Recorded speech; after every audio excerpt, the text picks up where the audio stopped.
Your questions about business, career, personal development, and achieving the American dream are more than welcome. Email them to info@makinitnow.com. Now back to more Making It with Tommy and Todd. We're back with Tommy and Todd coast to coast, and it is time for the lady with the fancy shoes to take center stage. And you'll have to check out our website, makinitnow.com, to see my shoes, because as we discussed on break, we're going to have a little special feature section for my shoes on our website. Show shoes. You know you're going to shut down our server now. We're going to have so many hits because of your shoes. The most important part about a radio show and a podcast is what shoes I'm wearing. That's exactly right. Okay, anyway, check out makinitnow.com. Back to business. It's time for Making It or Breaking It.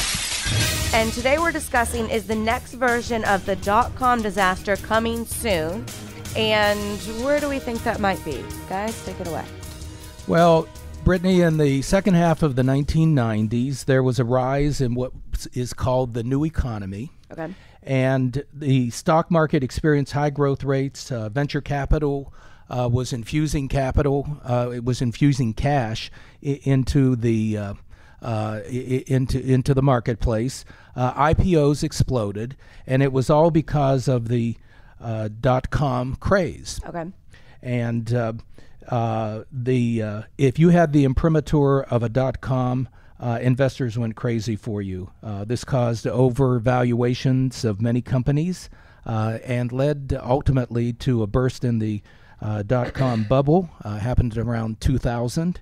And businesses were going public literally with an idea on one sheet of paper, and they were selling for millions. It didn't seem to make sense. Mm-hmm. Even Mr. Greenspan, who was the head of the Fed at the time, was warning about this craziness in the marketplace, but people weren't listening. But it finally hit in 2000, and there was a burst in the bubble. Absolutely. Yeah, well, now what's going on is the next .com disaster coming. And I'm currently being vetted by an investment company right now, and so I'm kind of familiar with what they're looking for. And a lot of the successes, recent successes, were due to the adoption of smartphones. So when the smartphones came, a lot of the mobile apps startups, they got funded a lot, and it connected to there. There's really no smartphone growth right now. I mean, it's almost at zero. And now virtual reality VR is the next big thing. Okay. And some other things like that.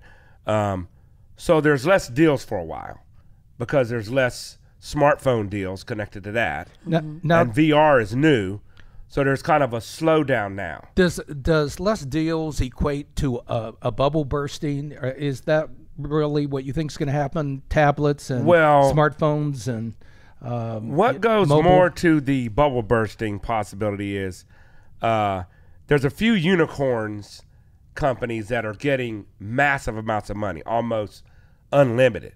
Uber is valuated at $69 billion. That's more than General Motors and Fiat Chrysler together. Wow. They're just a taxi company, basically. Yes.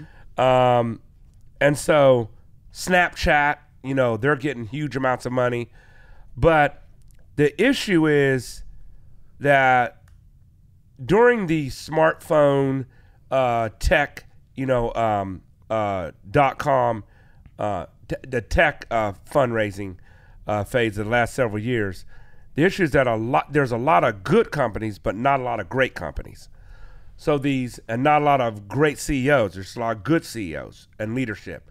So what's happening is there's a slow ROI from the middle companies that all that investment was given to, which means if a lot of those companies don't pan out, if they don't become great, now you have a huge amount of that capital that was committed that didn't pan out, and that's where you are dealing with possibilities of a real big dropout, of investment, things of that nature. People are looking for the next Facebook, obviously. Right. But this middle part, they're looking for most of them to hit it big. When they don't, all that capital's, lost. Sure. You know, Todd, both you and I operate internet businesses that 10 years ago were non-existent. Do you think that the internet boom can ever end? Is it unending because of the size of the world and the connectivity now? Or is it going to come a time when even the internet is saturated with businesses? I think the competition keeps ratcheting up.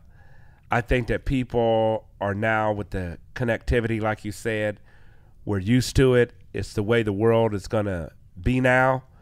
The only direction would be almost like a reverting back to not being on the internet. Like one day people might say, we're less connected than we ever were before. Yeah. So let's get back. But I don't see that happening. Yeah, happening anytime soon. No, I don't either. Well, that's it. That's it for today's show. Brittany, how can they get a hold of us? Check out our website, makinitnow.com. From there, you can find our Facebook link, our Twitter link, our Instagram link, and our YouTube link. And we're also going to start having our behind-the-scenes footage on the website as well. And you can listen to every single one of our past shows right from your device. This is Tommy and Todd. We have a lot of shows. Before we break out, we have a lot of good shows on there. Yes, we do. We're amping it up this year with a lot library, whole archive. Celebrity interviews with celebrity entrepreneurs, celebrities, and all types video, of stuff. Yes. Well, this is Tommy and Todd. Thanks for joining us, America, and keep making it.